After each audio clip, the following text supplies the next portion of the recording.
আমরা যে রাজনৈতিক লড়াই শুরু করেছি, যতই করো হামলা আবার জিতবে বাংলা।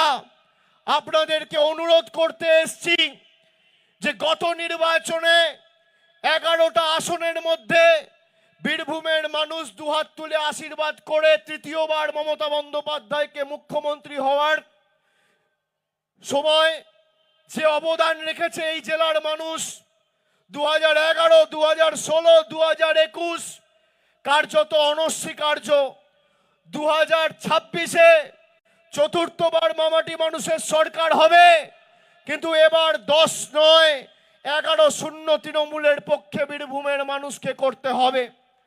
আমি আপনাদের বলি, যে ষড়যন্ত্র, যে চক্রান্ত বিজেপির নেতারা করেছে, বীরভূমের মানুষ গত 2024 সালের লোকসভায় 2টো আসন থেকে যে ব্যবধানে তৃণমূলের প্রার্থীদের জিতিয়েছে, আপনারা প্রমাণ করেছেন যে বাংলা বিরোধীদের, ষড়যন্ত্রকারীদের, বিভেদকারী সৃষ্টিদের এই পবিত্র মাটিতে কোনো জায়গা নেই।